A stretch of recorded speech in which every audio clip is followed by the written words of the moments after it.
sebutkan saudara kita tentang Nahdlatul Ulama NU, sebutkan tentang saudara kita yang ada di Persis, sebutkan sesaudara kita yang ada di kelompok perjuangan Ikhwanul Muslimin, sebutkan sesaudara kita yang mana saja yang akan kita sebutkan, mereka Ahlus Sunnah wal Jamaah seluruhnya. Berangkat dari kelebihan dan kekurangan mereka, mereka saudara kita, kita saudara mereka. Kalau setiap kelompok berpikir macam ini, maka akan ketahuan bahwa kita sesama kita tidak layak untuk dibentur-benturkan dan tidak pantas untuk saling bermusuhan. Musuh kita yang nyata adalah Yahudi, Zionis Israel. Musuh kita yang nyata adalah Nasara yang memerangi Islam yang di bawah payung PBB dengan Amerikanya. Musuh kita yang nyata pada hari ini adalah Syiah yang dipimpin oleh Iran di seluruh dunia. Ini musuh kita yang nyata. Jelas siapa di hadapan kita. Tetapi umat Islam dibentur-benturkan dengan isu-isu yang mereka yang buat, orang kafir itu buat, termasuk Syiah yang buat, semacam Wahabi dan segala macamnya. La haula wala quwata illa billah. Ibarat Allah, tentang masalah ini perlu saya beritahukan dan semoga saja nasihat ini bermanfaat untuk saya, saudara saya yang tercinta, seluruh Ahlus Sunnah wal Jamaah dimanapun berada. Hari ini Arab Saudi diserang habis-habisan. Amerika juga bersatu dengan Iran. Iran berarti di belakangnya ada Rusia, ada Cina, ada India dan lain-lainnya. Ini adalah blok timur.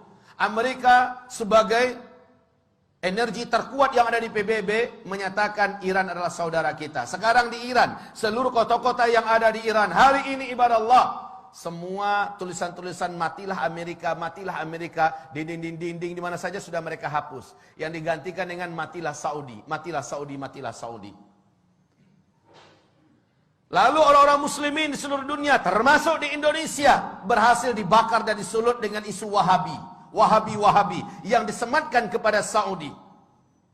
Disematkan kepada imam-imam yang memimpin di Masjidil Haram, di Masjid Nabawi. Disematkan istilah Wahabi ini kepada ulama-ulama yang bersumber dari Saudi. La haula wa la quwata illa billah. Ketahuilah hamba-hamba Allah, ini fitnah. Sebab apa? Dengarkan hadis-hadis Rasulullah sallallahu alaihi wasallam berikut ini. Semoga kita tersadar betapa kita telah diadu domba oleh musuh-musuh Allah yang membawakan istilah-istilah yang tidak patut untuk dipercayai bersama. Saya yakin dan berbaik sangka bahwa seluruh yang hadir dalam Jumatan ini, di masjid ini, insya Allah Ta'ala bukan termasuk orang-orang yang mudah disulut dengan paham-paham seperti ini. Tetapi saya berharap melalui media yang ada, media sosial yang ada, dari dunia maya segala macamnya, di seluruh Indonesia bahkan menerobos ke seluruh dunia, sampailah hendaknya nasihat ini. Bahwa sesungguhnya isu-isu yang tidak pantas disematkan kepada Islam, khususnya Wahabi-Wahabi, dan menyerang Arab Saudi. Sekali lagi, saya termasuk orang yang benci dengan Arab Saudi. Dulu, kenapa? Loyalitas Arab Saudi pada Amerika. Loyalitas Arab Saudi kepada Zionis Israel, loyalitas mereka. Tapi ketika Arab Saudi jatuh ke tangan orang yang saleh, insyaallah, Allahu a'lam, di tangan Raja Salman, bagaimana dia mendeklarasikan kesatuan umat Islam di atas kepentingan Islam, bagaimana dia bersumpah bahwa akan membebaskan Al-Quds, bagaimana dia menyatakan baraknya terhadap segala macam kejahatan-kejahatan yang dilakukan oleh Timur dan Barat, terkhusus oleh PBB, dan tidak mau diatur oleh PBB. Lihat bagaimana sekarang Islam benar-benar menjadi perhatian utama, dan sejak itu Amerika berpihak kepada Iran. Sejak itu Amerika bertekad untuk menghabisi Ahlus Sunnah wal Jamaah melalui lokomotif yang paling benci kepada Islam, yaitu Syiah. Maka kaum muslimin, perhatikan sekarang. Rasulullah bersabda sallallahu alaihi wasallam, "Innad din la ya'rizu ilal hijazi kama ta'rizul hayyah ila juhriha." Sesungguhnya agama ini pada akhirnya nanti akan kembali berpusat dan berfokus kepada Hijaz, sebagaimana berpusatnya dan berkutatnya ular di dalam lubangnya. Hijaz itu adalah Makkah, Madinah, Taif. Ini yang Hijaz. Di zaman-zaman fitnah, Islam akan kembali berkutat atau berkonsentrasi di Hijaz.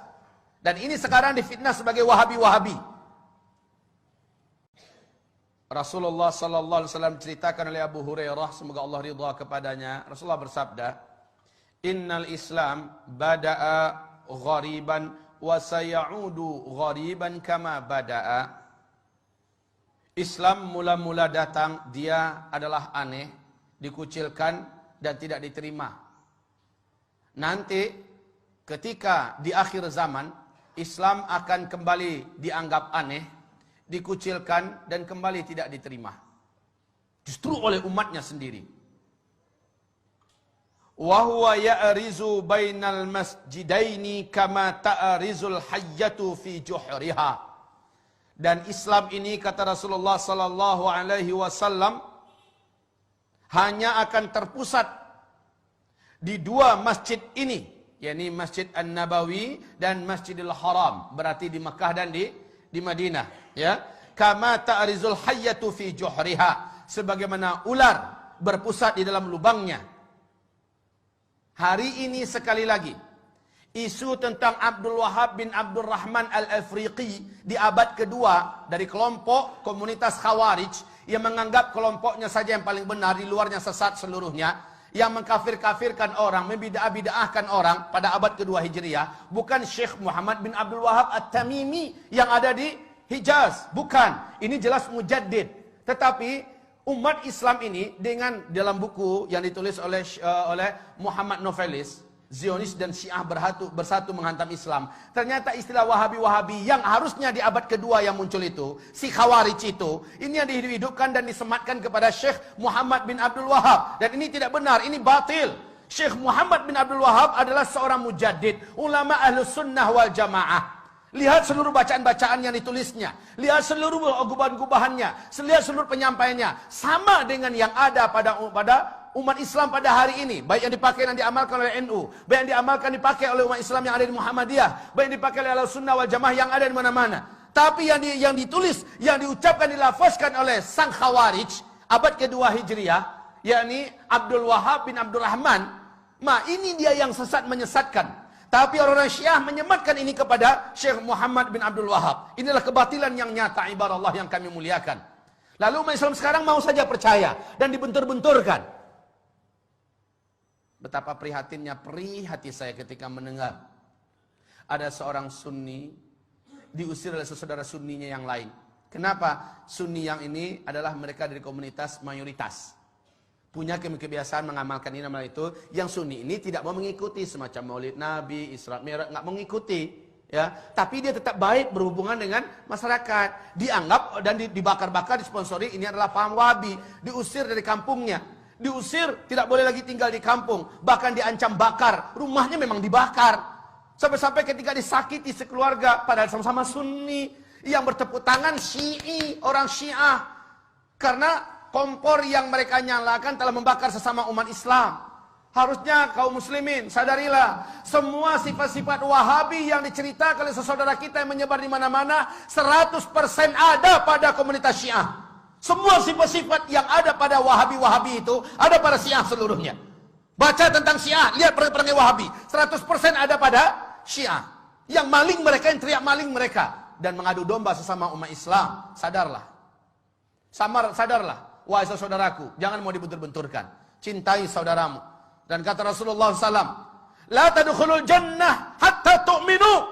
Kamu tidak akan pernah masuk ke dalam surga sampai kamu menjadi orang yang beriman.